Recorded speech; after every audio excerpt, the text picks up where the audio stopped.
My husband stood up in front of 40 of his own relatives, pointed a finger at me across his parents' anniversary table, and told me I had exactly one chance to apologize to his son before I lost this family for good.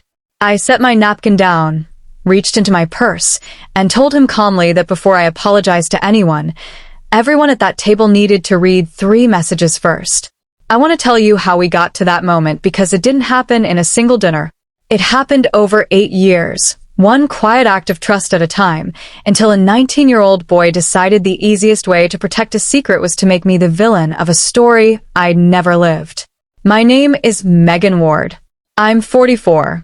I've spent the last 15 years as a bookkeeper, the last 8 of them running the books for my husband's small construction company almost single-handedly. It's the kind of work that trains you to notice the exact moment a column of numbers stops telling the truth, a transaction that doesn't sit right, a pattern that only reveals itself once you've looked at enough months side by side. I mention this because it matters to everything that came after. I have spent my career finding the small inconsistency other people walk right past. I just never expected to have to use that skill on my own family. I married Daniel Ward when I was 36, for years after my first marriage ended quietly and without much drama, the kind of ending that leaves you cautious rather than bitter. Daniel came with a son, Ethan, who was 11 at the time, a serious, watchful boy who split his time between Daniel's house and his mother Renee's, 2 states away, after a custody arrangement that had never been easy on anyone. I told myself early on exactly what I'd tell any of you if you asked me for advice about marrying into a ready-made family. I didn't try to replace his mother. I never used that word. I understood that trust with a child who has already lost the shape of his original family isn't something you can rush, and I promised myself I would be patient for as long as patience was required. For the first few years, patience seemed to be working. Ethan was quiet with me, guarded, but not unkind. He'd let me drive him to practice. He'd eat the dinners I made without complaint, even if he never said much about them. I told myself that was enough, that warmth would come later, on its own schedule, the way these things sometimes do. When Ethan turned 14, everything shifted overnight. Renee remarried a man Ethan couldn't stand, and rather than fight through another 2 years of a house he hated, Ethan asked to live with us full-time. Daniel was thrilled, in the uncomplicated way fathers are thrilled to finally have their son under one roof. I was thrilled too, at first, thinking this might be the season where Ethan and I finally became something more than polite roommates in the same house. It wasn't. If anything, having him full-time revealed just how much distance had actually built up in those earlier years, distance I'd mistaken for simple teenage reserve. He grew colder toward me the more comfortable he got in the house, not warmer, the way some kids do when they finally feel secure enough to stop performing politeness. I heard him once, when he was 15, refer to me on the phone with a friend as the accountant, not with affection, just as a category, a person whose function in the house was ledgers and groceries rather than anything resembling family. I never told Daniel that. I told myself it wasn't worth the fight, that boys say careless things about the adults managing their lives, and that it didn't mean what it sounded like it meant. I want to be fair to those years, because I did a great deal for that boy that never once made it into any conversation at any dinner table. I sat through 4 years of parent-teacher conferences that Daniel's job kept him from attending, listening to teachers describe a smart kid who wasn't turning in half his work, and I never once relayed those conversations to Daniel in a way that made Ethan look worse than he already felt about himself. I paid for a summer robotics camp out of my own savings the year Daniel's business hit a rough patch, because Ethan had been talking about it for months, and I didn't want one more thing taken from him on top of everything else that had already been taken. I drove 2 hours each way to sit through his college orientation the spring Renee couldn't get time off work and Daniel had a job site emergency, sitting alone in a folding chair while other families took photos together, cheering for a boy who didn't so much as look for me in the crowd afterward. Whenever I mentioned any of this to Daniel, gently, never as a complaint, he had the same answer every time. Give him space, Meg. He's still figuring out how to trust people again. I gave him 8 years of space. But the years didn't soften Ethan toward me the way Daniel kept promising they would. If anything, they hardened something in him, like he decided somewhere early on that keeping me at arm's length was safer than letting himself need anyone new. I stopped expecting warmth somewhere around his junior year of high school. I told myself respect without love was still a reasonable thing to build a life around, and for a long time, I believed that was true. I want to tell you about one particular year because I think it explains more about the shape of our marriage than almost anything else I could describe. The winter Ethan turned 16. He wrecked Daniel's old truck on an icy back road 2 towns over. Nothing serious. A bent fender and a scared, shaken boy standing on the shoulder of the highway at 11 at night. But Daniel was 3 states away on a job bid and couldn't get a flight back until the following afternoon. I was the one who drove out in the freezing dark to sit with Ethan until the tow truck came, the one who sat in the emergency room waiting area for 2 hours while they checked him for a concussion that turned out to be nothing, the one who drove him home afterward and made him toast and eggs at 1 in the morning because he said he was too shaky to sleep on an empty stomach. He never brought it up again after that night, not once, the way you'd expect a family to reference something like that for years afterward, the way you reference the night that proved someone would show up for you. It simply folded into the long list of things that had happened and were never discussed, the way most of what I did for him seemed to. I also want to be fair about what I understood, even then, about why some of that coldness existed in the first place. Ethan had watched his parents' marriage end when he was young enough to feel responsible for it in the particular, illogical way children sometimes do, and he had spent years afterward watching his mother struggle to build a new life 2 states away, while his father, in his own quieter way, struggled just as much closer to home. I never once believed Ethan owed me affection simply because I had married his father. I believed, foolishly perhaps, that if I simply kept showing up, year after year, without asking for anything in return, eventually the showing up itself would be enough. I know now that showing up without ever being met halfway isn't actually patience. It's just a slower, quieter kind of being taken for granted, one that takes years to recognize because it wears the same clothes as love. Ethan left for college the fall after he turned 18, and Daniel, generous in the specific way fathers sometimes are with their only sons, set him up with a company credit card attached to Ward Construction, meant strictly for emergencies, a flat tire, a broken laptop, a plane ticket home if something went wrong. I was the one who reconciled that account every month alongside the rest of the company's books, the way I reconciled everything, and for the first several months there was nothing on it worth noticing, an oil change here, a textbook there, small and reasonable, and exactly what the card was meant for. That changed in the spring of his freshman year. I noticed it first the way I notice everything, a pattern breaking its own rhythm across a handful of statements laid side by side. Small charges, always under $100, always late at night, always to the same handful of merchant codes I didn't recognize at first, gas station kiosks, and a couple of online payment processors I had to research before I understood what they actually were. Over 8 months, they added up to just over $18,000, siphoned quietly off a card meant for flat tires and textbooks, funneled instead into an online sports betting account Ethan had apparently opened the same week he'd received his very first deposit from that emergency card. I want to walk through exactly how I found it because the specificity matters to everything that came afterward. I reconciled the company books on the 14th of every month, the same day for 8 years, matching every card statement against the job it was supposed to belong to. That April, 3 charges in a row didn't match anything on our active job list. Small amounts, $40 here, $65 there, coded to merchants I didn't recognize. I almost let it go the first time, the way you sometimes let a single strange number go because everyone's capable of a typo or a forgotten receipt. It was the second month of matching charges, the same rhythm, the same late-night timestamps that made me pull the full 6 months of statements side by side on my kitchen table instead of trusting my memory of them. Laid out that way, the pattern was impossible to unsee. The charges always landed between 11 at night and 2 in the morning. They always came in clusters, 3 or 4 within a single week, followed by 2 or 3 weeks of nothing at all, the unmistakable rhythm of someone chasing a loss, and then pulling back once the fear caught up with the excitement. I looked up the merchant codes one by one that evening and understood within 20 minutes what I was actually looking at, an online sports betting platform that required a separate linked payment processor to disguise itself on a statement as something more innocuous. I sat with that discovery for 3 full days before I did anything about it. turning it over the way you turn over any piece of evidence you desperately hope will resolve into something more innocent than it looks. It didn't. I confirmed the account activity through the merchant statements, cross-referenced every charge against Ethan's known location on the days in question through the shared family phone plan we still paid for, and by the third day, I had no honest doubt left about what had happened or who had done it.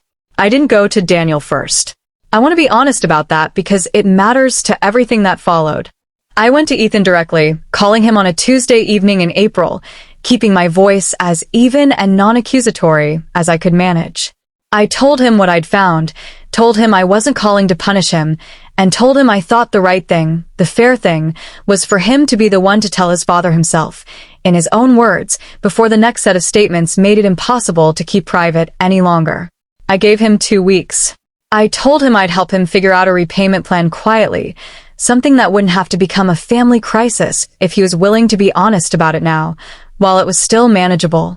He was quiet on the phone for a long time, and then he said, in a voice that sounded genuinely relieved, "Okay, I'll tell him. Thank you for not going straight to him."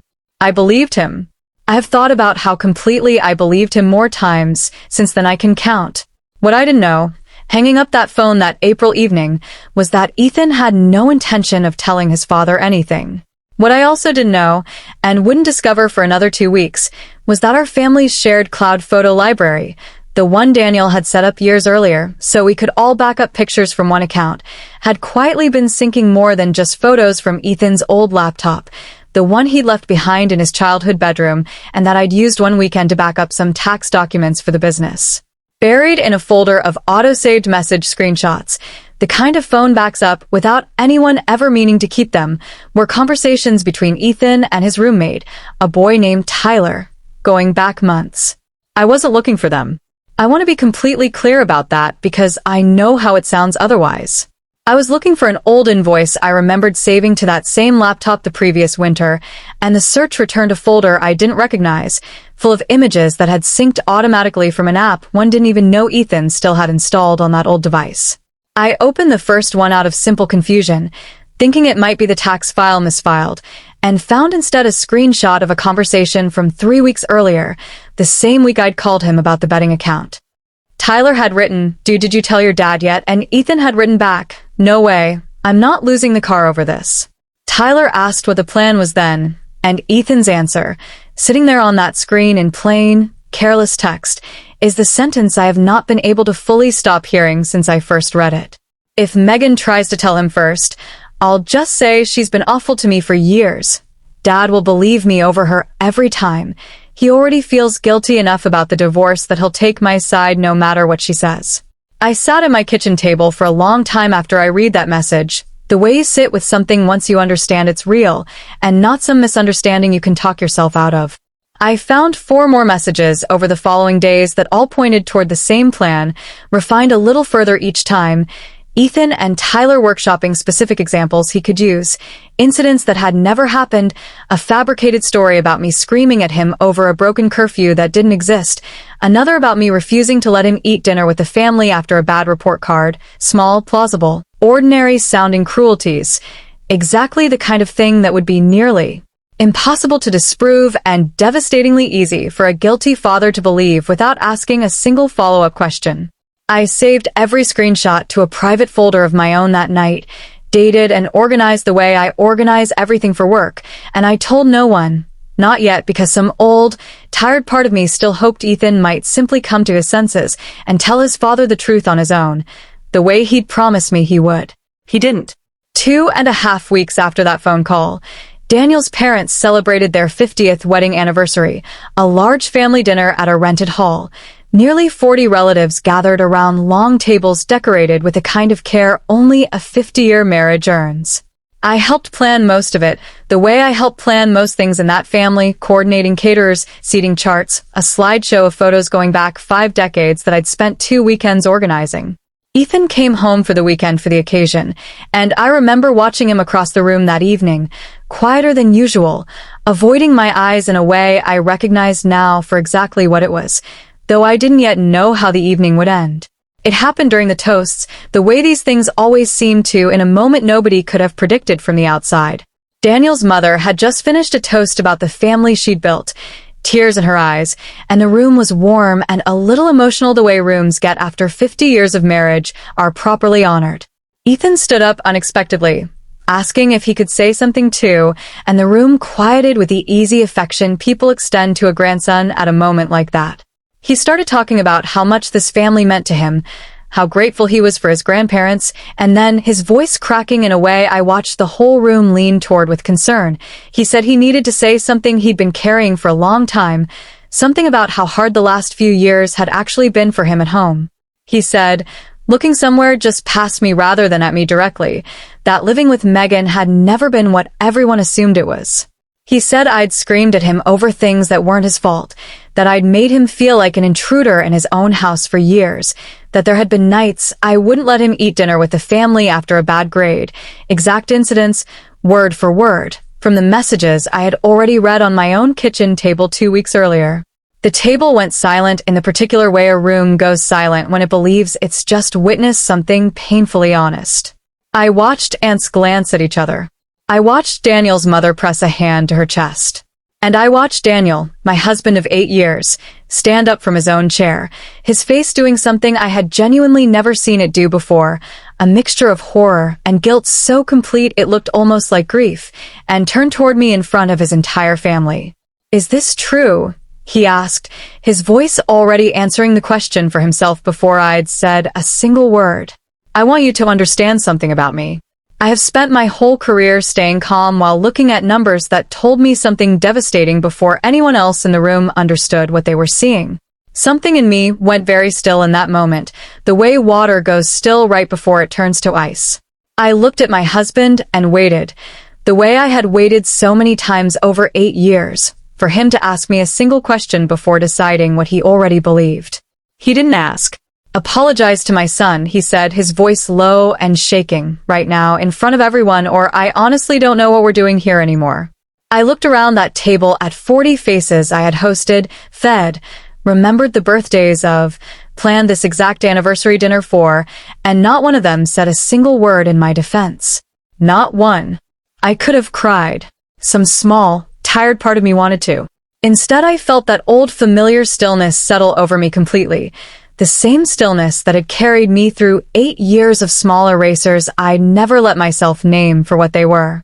I reached down and picked up my purse from the back of my chair, and for one long moment I genuinely considered simply leaving the way I imagine most people in my position would have, walking out into the parking lot and letting the whole family believe whatever they wanted to believe about me for the rest of the night. Instead, I sat back down, opened my phone, and said, quietly, in a voice that surprised even me with how calm it sounded, before I apologized to anyone, "I think everyone at this table should read 3 messages first. I want to be honest that I hadn't planned to do it that way, at that dinner, in front of that many people. I had imagined, if it ever came to this, a quieter conversation, just Daniel and Ethan and me at our own kitchen table. But watching my husband stand up and choose his son's fabricated story over 8 years of my own quiet effort, in front of everyone we knew, without asking me a single question first, something in me decided that this particular lie didn't deserve the privacy Ethan had been counting on. I turned my phone toward Daniel first, holding up the screenshot of the message from 3 weeks earlier, Tyler asking if he'd told his dad yet, Ethan's answer sitting there in plain, unmistakable text. "If Megan tries to tell him first, I'll just say she's been awful to me for years. Dad will believe me over her every time." I watched Daniel's eyes move across it once, then again, the way you reread something twice because your brain refuses to accept it the first time through.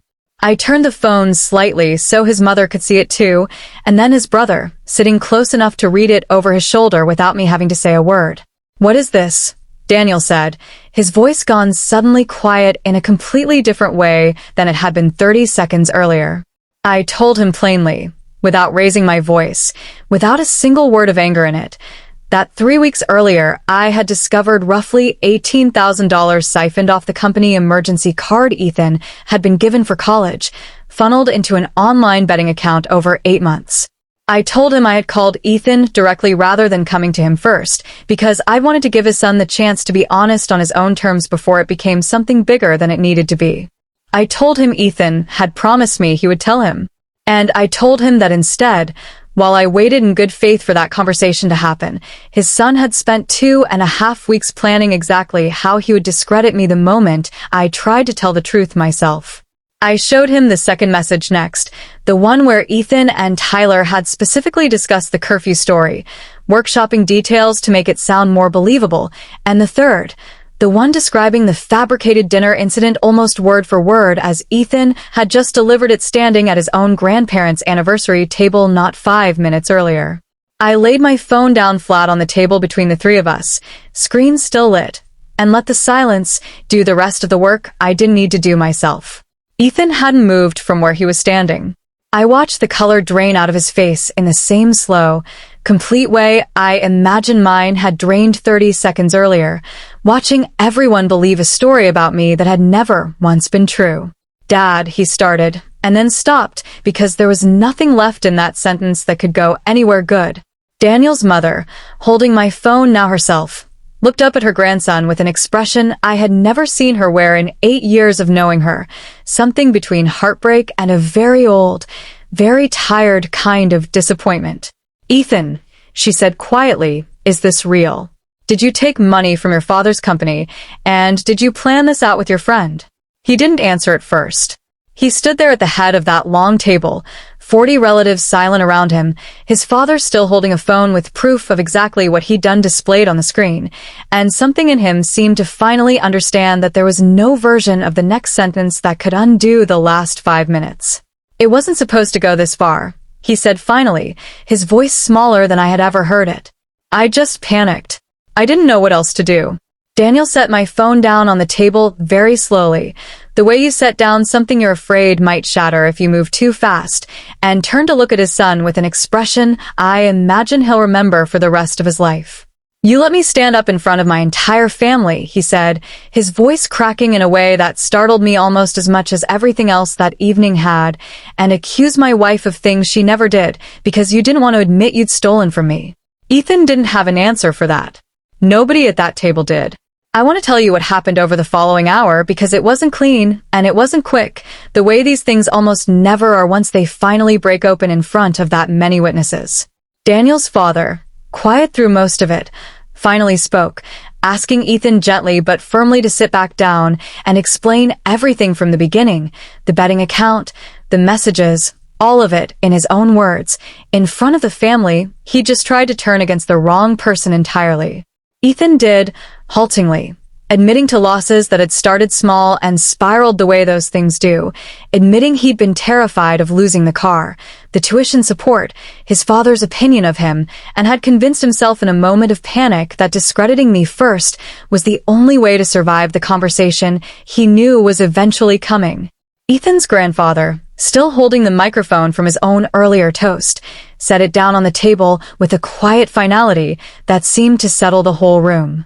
He looked at his grandson for a long moment and asked him, in the same steady voice he'd used to run his own small business for 40 years before retiring, exactly how much money we were talking about, and exactly how long he'd known it was wrong before he decided the solution was to make his stepmother the story instead. Ethan answered in pieces, admitting the total was close to $18,000, admitting he'd known within the first month that he needed to stop and hadn't been able to, admitting that the plan with Tyler had started almost as a joke between them before it slowly became the only plan he had left once my phone call made it clear the truth was coming out one way or another. One of Daniel's cousins, a woman I barely knew beyond a handful of holiday dinners over the years, spoke up from further down the table, her voice careful but clear. "I just want to say," she said, looking mostly at Daniel rather than at Ethan, "that Megan planned this entire party. She did the seating chart. She's the one who found the photo of you two at your wedding that's up on that screen right now. I don't know everything that happened between you all, but I know what I've watched for 8 years at every single one of these dinners, and it wasn't cruelty. It was a small thing to say, and she said it carefully, clearly uncomfortable inserting herself into a moment that wasn't hers to referee. But I remember it landing in that room the way a single true sentence sometimes lands in the middle of a lot of noise, quiet enough that a few people nodded before they'd even fully decided to. Daniel didn't say much to me directly for the rest of that dinner. I understood why. I think some part of him needed those hours simply to sit with what he'd done, standing up in front of his own family and choosing, without a single question, a fabricated story over 8 years of quiet, unglamorous effort I had put into a marriage and a stepson who had never once made that effort easy. We drove home separately that night, Daniel staying behind to speak privately with his parents, and I sat alone in our kitchen for a long time afterward, the same table where I'd first read those messages 2.5 weeks earlier, feeling something I hadn't expected to feel once the truth had finally come out in front of everyone. Not triumph, just a very old, very tired kind of exhaustion, the kind that comes from being right about something you desperately wished you'd been wrong about instead. Daniel came home a little after midnight, and I remember watching him stand in the kitchen doorway for a long moment before he said anything at all, the same doorway he'd walked through 1,000 ordinary times over 8 years without ever once looking at it the way he looked at it that night. "I'm sorry," he said finally, and I could hear that he meant it, though I also understood, sitting there, that sorry was going to have to mean a great deal more than a single sentence delivered at midnight if it was going to matter at all. "I stood in front of my whole family," he said, "and I didn't ask you a single question before I told you to apologize. 8 years, Meg, and I still did that. I didn't say anything for a long moment, because I wanted him to sit in that silence the way I'd been made to sit in far too many silences of my own over the years. When I finally spoke, I told him the part that I don't think he'd fully understood yet, standing there in that doorway. I told him that the money, the betting account, even the lie itself, none of it was actually the part that hurt the most. The part that hurt the most was watching him decide, in less time than it takes to finish a sentence, that 8 years of me was worth less than 30 seconds of his son crying in front of an audience. I told him I understood guilt.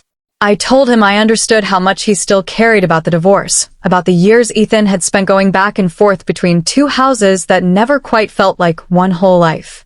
But I told him that guilt isn't the same thing as blindness, and that he had let one become an excuse for the other for far too long. He didn't argue with any of it. I watched something in his face finally stop looking for a way to defend the last 8 years of give him space, the same way I imagine a person's face looks when an old, comfortable excuse simply stops holding up once it's finally spoken into daylight. "I know," he said quietly. "I've known for a while, honestly, that I was doing that. I just never had to look at it directly until tonight."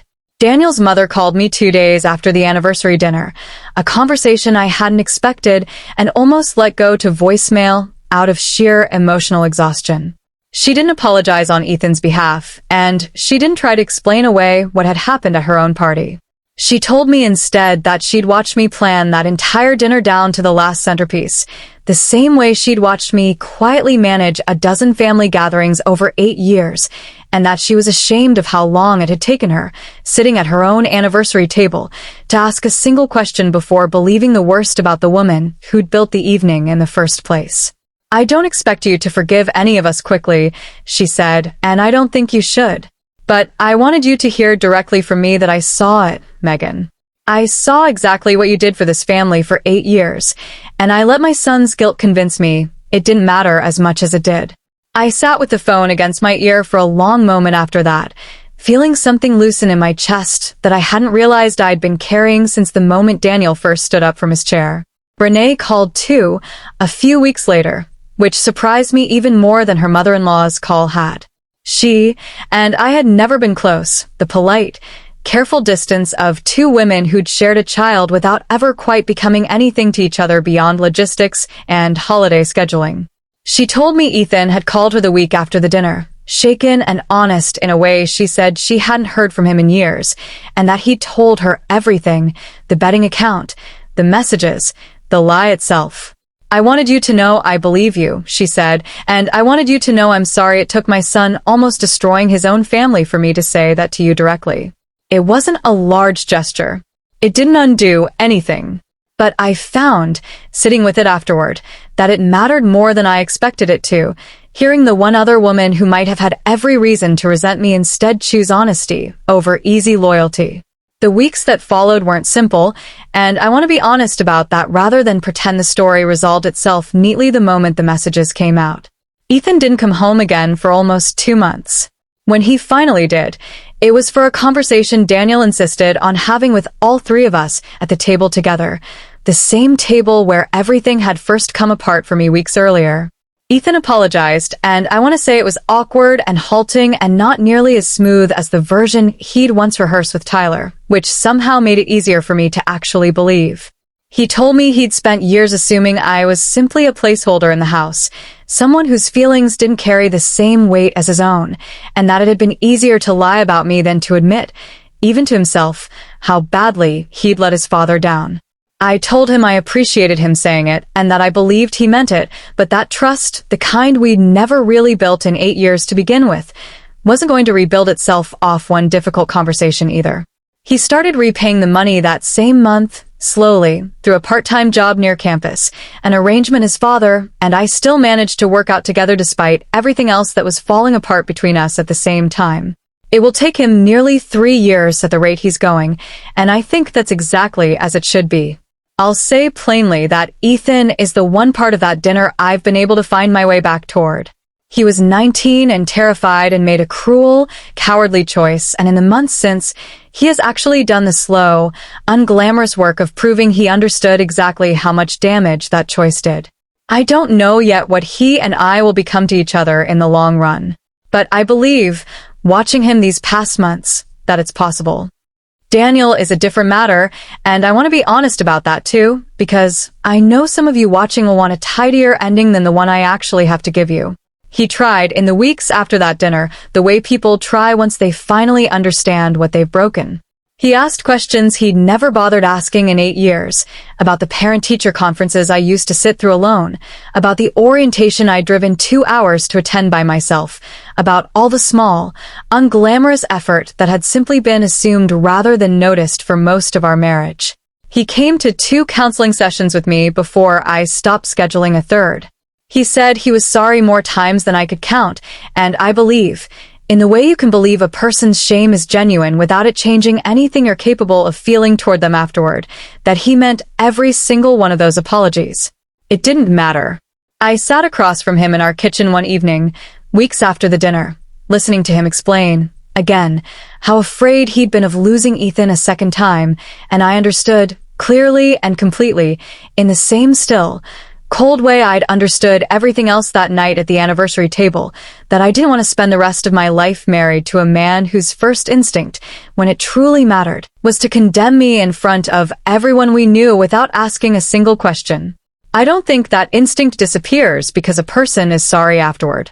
I think it just goes quiet for a while, waiting for the next moment it decides matters enough to surface again, and I was no longer willing to spend years of my life wondering when that moment might come.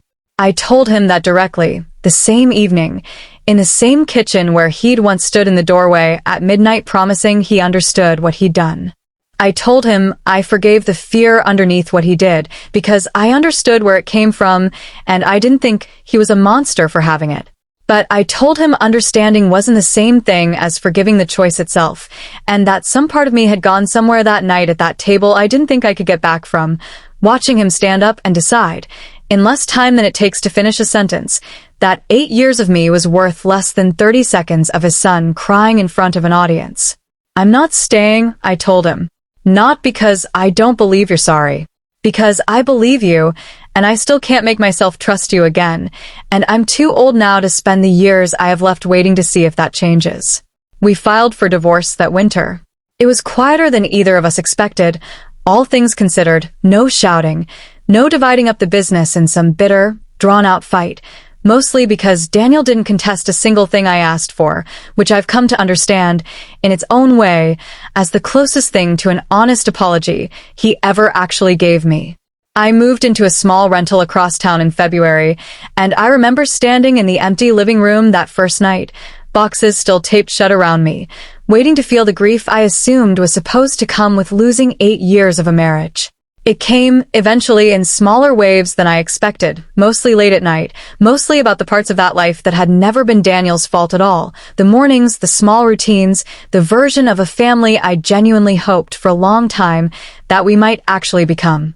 I think about that anniversary dinner often now, The one where my husband stood up in front of 40 relatives and asked me to apologize for a story that had never once been true. I used to believe, in the weeks right after it happened, that if the truth finally came out clearly enough, if I simply showed everyone the messages, something in my marriage might be salvageable once the lie was gone. I understand now that the lie was never really the thing that broke it. What broke it was watching, in real time, exactly how little it took for 8 years of quiet effort to be discarded, and understanding that no apology afterward, however sincere, can fully undo the fact that it happened at all. I didn't stay to find out if Daniel could become a different kind of husband than the one who stood up that night. I walked towards something smaller and quieter instead, a life built entirely on my own terms, where the only person deciding what I deserve to be believed about is me. If this one landed somewhere, I'd genuinely like to hear whether you think I made the right call, staying long enough to see the truth come out, but not one day longer than that. Has anyone ever forgiven the fear behind what someone did to you without ever being able to forgive the thing itself? Drop it in the comments, and while you're there, tell me which city or country you're tuning in from tonight. I love scrolling through where this show reaches. This channel lives on stories exactly like Megan's, the quiet ones about the people who finally stopped shrinking themselves to keep the peace. So if today's found its way to you, hit subscribe and turn on notifications so the next one doesn't slip past you. Thanks for spending this time with me. I'll see you in the next story.